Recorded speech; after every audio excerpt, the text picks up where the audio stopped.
best is yet to come, and babe, won't it be fine? You think you've seen the sun, but you ain't seen it shine.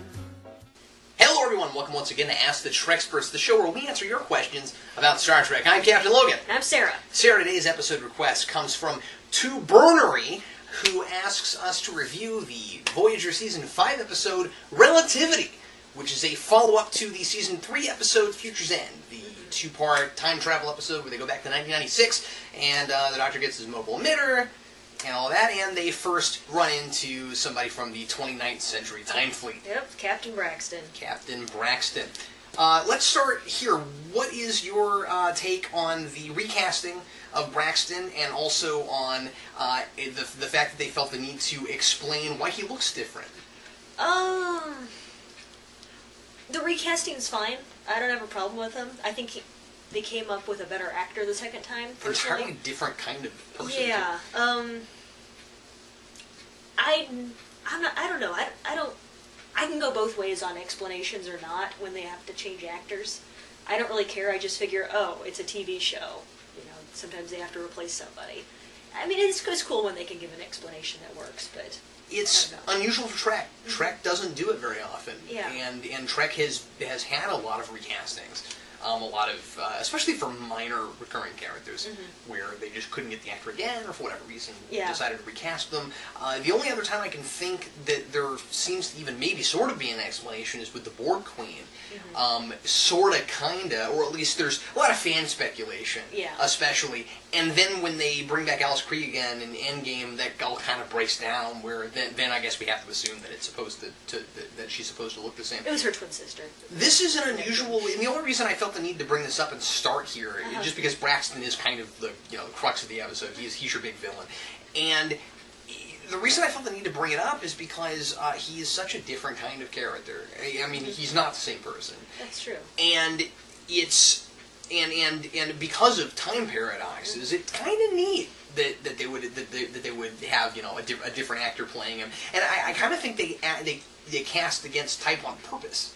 So anyway, I just thought it was kind of cool. Well, especially if they're trying to make that line, it makes sense that he'd be an even more different person as opposed to them trying to get somebody who looks or acts exactly the same as before, but just as a different guy.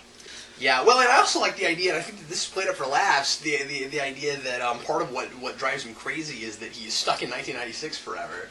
Yeah, that would drive me, no. It's funny, though. Yeah, that is funny. And I mean, of course, also because he's homeless. Yeah, well, I was just going to walking say around that... with a shopping cart. Yeah, walking around with a shopping cart would be more likely to drive me crazy, not just being in 1996. Well, yeah. Because I personally liked that time period. Well, yeah, but California. Los Angeles. In 1996. In the rougher part of Los Angeles. And I don't know. With a shopping cart. With a shopping cart, yeah. Well, anyway, let's get off that for a minute. Well, actually, I'm sorry, just staying with Braxton for a second. He's a comic book supervillain. That's what I love about him. He's hilarious. He's a comic book. I mean, like in this, Janeway has her own comic book, and Braxton is her crazy supervillain. Yeah. But we just get him for that little glimpse at the end of the episode, being a supervillain. I don't know. I think for the whole third act, really. I mean, from the moment that we see the crazy version, and he keeps complaining about how Janeway keeps messing with the timeline. But that's only like the last 10 minutes. Yeah. Well, okay. But I enjoy the fact that both versions are complaining about that. Like there is decent setup for this about how Janeway keeps messing with the timeline, and it's his regular self that we see in the future that first says she's messed up the timeline on 3 different occasions, and she made me get stuck in the 90s, and I'm angry, but I'm not crazy yet. We complain about Janeway all the time, and we're not going to turn into supervillains. Well, no, that's true, but I didn't get stuck in 1996 with a shopping cart. So, really good 7 or 9 episode. Yes, very good. One of Jerry Ryan's better performances, because she gets a chance to be kind of fun. Yeah. One thing I like about this kind of time travel is characters getting to meet themselves. Like that happens with 7 and 9, and it happens with Janeway, where they each run into a past version of themselves. And And what's fun with Seven meeting herself is she has such a distinctive personality that she just kind of takes it in stride. It's not a big deal, and you get to like she just immediately adapts to it. Explain. And you get to hear her say things like hail herself. 709 to 709. That's great. Yeah, 7 of 9 is efficient. She will get the job done. I mean, it's fantastic. I think that it was obvious that everybody was having a good time making this episode, and that the script is really solid. And I mean, like, there are some plot holes we should talk about in a second. But as far as especially the way that the dialogue is written, it's very strong for Voyager. Yeah. Because I mean, sometimes I feel like a lot of Voyager gets kind of stale in the character department, and I feel like everybody kind of gets a nice moment to shine. I even think there's a fun Neelix moment in this episode, and I really like Neelix. Yeah, but like, when the ping pong ball stops, and then it's like, so that's a score. They're playing ping pong, and there's a temporal. And by the way, all the temporal problems on the ship are really fun. Yeah. They came up with really creative things to do with that. Yeah. And the ball on the ping pong court gets stuck in midair, and then Neelix is surprised for a split second. And then when it moves, he just scores it. And Harry can miss that one. I feel like that's a subtle nod to the fact that weird things happen to these people all the time, and by this point, late season 5, they're just used to it. Yeah. This is the same ship where prior to this they ran into the telepathic pitcher plant, and we had macrocasm. Although I think the real they had Twisted, and the real explanation for the Neelix thing is that he's just never heard of the do-over rule. Because I don't know. See, I think that's a do-over. That'd be a do-over. I bet they dispute that later. Yeah, probably so. But it's a lot of fun. I think it was cool that 7 and 9 actually played ping pong. Yeah. That Paris was able to talk her into it. Well, I think part of the point of this episode, maybe for 7 and 9, again in a subtle way, and I think a lot of the character stuff going on in this is subtle, that you wouldn't necessarily pick up unless you're watching this in sequence, is it's late season 5, 7 of 9 is starting to really embrace her humanity at this point, and she is beginning to become a social animal. Yeah. And she's still fighting it a little bit, but we're seeing her learn to be a little more polite, and she's wanting and she's wanting to maybe, again, she resists it a little bit, but she's also curious. And I don't know, it's just, besides the time travel thing, there's nothing going on this episode on the ship, and they don't have anything better to do but have a good time, and so you get to see what these people do on their off hours. Yeah. And I mean, we get a lot of that in Voyager, but here, again, getting it from 7 and 9's eyes, it's very good. Yeah. I think it's a great Kate Mulgrew episode. Oh, very much. I really liked the additions they made to the stuff that happened in the pilot. In Caretaker. It's just, I kind of wish we'd gotten some of that. You know, where she's walking around the ship, she's saying, hey... Yeah, with that Admiral. You know, with that Admiral, yeah. And she just seemed like such a cooler person, you know? Where she's really excited about getting this ship, and she'd been studying the schematics for 3 months, and that Admiral was awesome. Yeah, I don't know who casted the guest stars in this episode, but everybody was great. Yeah. And I mean, like, they all got the script. I mean, like, and I'm not sure that, I didn't look any of this up beforehand. I'm not sure that any of these were alum character actors from other Trek before, but I mean, this is an unusual kind of subject matter for somebody to come in and immediately get what we're doing, if that makes any sense. Yeah. And this guy comes in and he fits, and you want to see more of him, and you wish that he were in other episodes. And he and Janeway have such a great chemistry that you feel like they've known each other for 10 years. From the beginning, yeah, when she steps off the transporter pad and he's quizzing her about. Yeah, because he used to be a professor of hers at the academy, and it's you totally buy it. And even we talked about how good the casting was for the other Braxton, and then even Braxton's first officer is quite good too. I thought he and 7 and 9, again, I guess I'm going to keep using this word, but they had a subtle chemistry. Yeah. I could have seen them in another episode having a romance almost. I mean, like, it was, and I like that they didn't go there because we didn't need it. What is the point of this episode? There's not one. Yeah, this is totally standalone. It doesn't have any impact on the series before or after, That's except not- where it relates to That's Braxton. not what I mean. What is the point? It is a follow-up episode, Yeah. and it also is there to comment on the silliness of time travel in Star Trek. I should say that. I guess what I mean is big themes, moral conundrums, yada yada yada. Now there's not a lot of that in this episode. It's Stay away from Janeway. No. time travel's a bad idea, that kind of thing. But again, I'm going to apply that to my real life. to your To my everyday life. But what like morality or whatever that's here is tongue in cheek. It's circumstantial. It's just a good time. It's a comedy episode. Yeah. Not as far as Trouble with Tribbles, but it's a Yeah. but it's a comedy Yeah, episode. it's not a laugh every 2 minutes, but It's not Tinker it's Tailor just Dr. Spy, fun. but yeah, and it has its funny lines, and it's good. Okay, let's talk about the time travel, shall we? Okay. You had a major complaint of a big plot hole, and Yes. would you explain this, please? Okay. At the beginning of the episode, unless I missed something, because we were hanging out with Jason at the moment.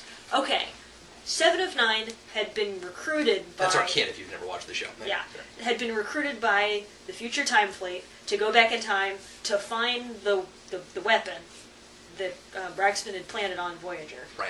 And she was looking around the ship trying to find where it was, and then she finally finds it at that one junction in the Jeffrey tubes down there.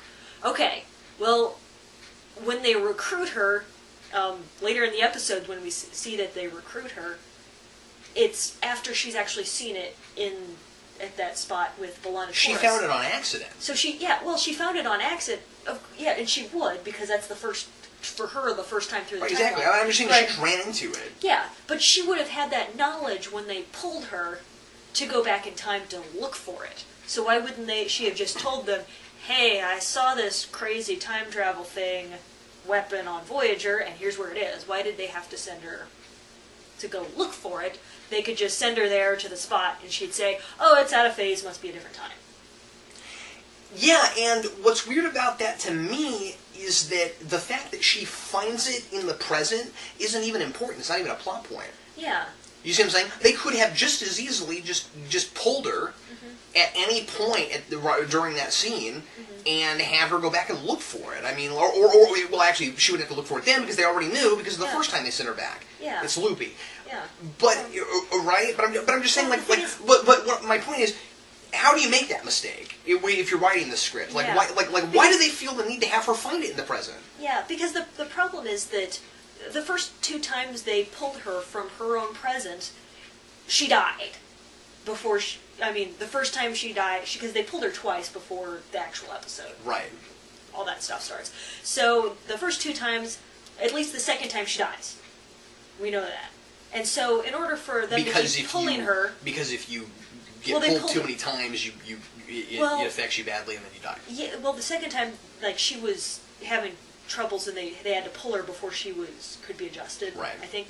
So she ended up dying. I'm just But- explaining that in case it's been a while since you've seen it. But, so they have to pull her from a time, like a split second or a couple seconds before they pulled her the last time, because if she's dead, she's out of the timeline. Yes. Yeah. So, the first 2 times they had to have pulled her later than they pulled her the time that we saw it in the episode, by a split second or a couple seconds. And so each time she would have already seen that device there. And so there's no need to go look for it. Not a huge problem for the episode, but... No, but it's a good It's point. just an oversight on their part. It's also easy to notice the big plot points in this particular episode because it's otherwise well written, and also because when you're dealing with time paradoxes, you're looking for them. Yeah. You're always. I mean, me It's hard having not seen to. enough of this stuff, it's Yeah. difficult for me not to go, okay, what are they going to botch this time? Time travel is impossible to do correctly, whatever that means. Yeah. Here's another one that I think you also mentioned while we were watching the episode. Okay. Why do they explain it? I didn't notice it. Why is Braxton able to jump 100,000 times without dying? Yeah, exactly. But 7 of 9 can only go 4, and the last 2 are freaking hard. Yeah. I And different versions of her count as one more. You see what I'm saying? So I mean, like she dies, and then when they pull her again from the present, That's her they say third this jump. is your 3rd jump. Even But though they pulled her before they would have. and at the end they say they've got three different versions of Braxton on that ship. Yeah. So he's jumped a bunch of times from different places too, different versions Well, of and it. he'd have to because he's in the time fleet thing. Mm-hmm. So I don't know. Is there some protection that they're not giving her? That they're not telling us about? Yeah. He has a device with him that is supposed to. It's an ambiguous disrupt the timeline device. Yeah. Which I guess is just. Are you talking about his tricorder?